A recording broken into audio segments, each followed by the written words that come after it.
আসসালামু আলাইকুম everyone, I hope সবাই অনেক ভালো আছেন। আজকে অনেক দিন পর আবারও খুবই সুন্দর একটা কচি লাউ এনেছে। তো সেই লাউটাকে আজকে বোয়াল মাছ দিয়ে রান্না করব। তো চলুন দেখে নিই। তো দেখতেই পাচ্ছেন আমার আঙ্গুলের মাপ বা হাতের মাপ দিয়ে কতটুকু ছিল লাউটা। আর লাউটাও এত সুন্দর, মানে কচি লাউ ছিল, মনে হচ্ছিল যেন কাঁচাই খাওয়া যাবে, মানে এতটাই সুন্দর ছিল। তো এখানে আমি বোয়াল মাছের পিসগুলোকে ভিজিয়ে নিয়েছি, এখানে ভেজে নিলাম হলুদ এবং লবণ দিয়ে। আর অন্য পাশে আমি পেঁয়াজ কুচি, টমেটো কুচি, আদা রসুন পেস্ট দিয়ে, লবণ দিয়ে, তেল দিয়ে এটাকে খুব ভালো মতো কষিয়ে নরম করে নিচ্ছি এবং দিয়ে দেব এখানে মশলাগুলো। আমি এখানে আজকে লাউ এত কম মশলা দিয়ে রান্না করা হয়, আর অনেকে আছে টমেটো অ্যাড করে না, তবে টমেটো দিয়ে দেখবেন খুবই ভালো লাগে খেতে। তবে চাইলে আপনারা টমেটোটা বাদ দিতে পারেন। তো যাই হোক, আমি এখানে হলুদ গুঁড়ো, মরিচ গুঁড়ো আর সামান্য একটু ধনে গুঁড়ো দিয়েছি। তো অল্প মশলাই দিয়েছি। আর লাউয়ে তো খুব বেশি মশলা অনেকেই দেয় না, তবে আমি মাঝে মাঝে দিই, খারাপ লাগে না খেতে। তো যাই হোক, দেখতে পাচ্ছেন মরিচ গুঁড়োটা লাল ছিল, তাই অনেকটা লাল হয়ে গিয়েছে। দেখতে কিন্তু সুন্দরই লাগছে। তো যাই হোক, পেঁয়াজটাকে যতটা সম্ভব আমি নরম করে নিচ্ছি।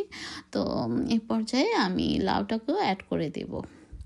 তো যতটা স্প্যাচুলার মাধ্যমে আমি খুবভাবে থেতলে নিচ্ছিলাম পেঁয়াজটাকে। তো আপনারা চাইলে পেঁয়াজ বাটাও অ্যাড করতে পারেন। তো এই তো লাউটাকে যতটা সম্ভব আমি পাতলা করে কেটেছি, আপনারা চাইলে বড় বড় পিস করেও কেটে নিতে পারেন, আসলে যে যেরকম খেতে পছন্দ করেন। তো এই তো মশলাটাকে এবং লাউটাকে একসাথে মিক্সড করে একটু পরপর নিয়ে চেড়ে দিচ্ছিলাম।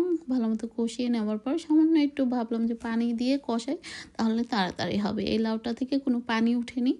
তো যাই হোক, অনেক লাউ থেকে দেখবেন অনেক পানি উঠে, তো সেই পানি দিয়ে লাউ রান্না হয়ে যায়। তো যে লাউ থেকে পানি উঠে এবং রান্না হয় সেই লাউয়ের পানি দিয়েই, তো সেটা কিন্তু খেতেও খুব ভালো লাগে। তো যাই হোক, এটাও কিন্তু খারাপ লাগেনি। তো এই তো মোটামুটি লাউ কষানো হয়ে আসছে। তো তারপরেও আমি যতটা সম্ভব ভালো মতো কষিয়ে নিচ্ছি, যাতে লাউটা শক্ত না থেকে যায়। অনেক সময় দেখা যায় বেশি লাউ সিদ্ধ করলে লাউ কিন্তু শক্ত হয়ে যায়। এটা আমি মানে শুনেছিলাম একবার, কিন্তু পরে নিজে করতে গিয়ে আর মনে থাকে না। তো আমি দেখা যায় সেই বেশিই করে ফেলি। আবার প্রথমে দেখি যে নরম হয়, পরবর্তীতে আবার দেখি যে খাওয়ার সময় শক্ত হয়ে যায়। তার মানে সত্যিই বলে যে লাউ বেশি সিদ্ধ করলে শক্ত হয়ে যায়।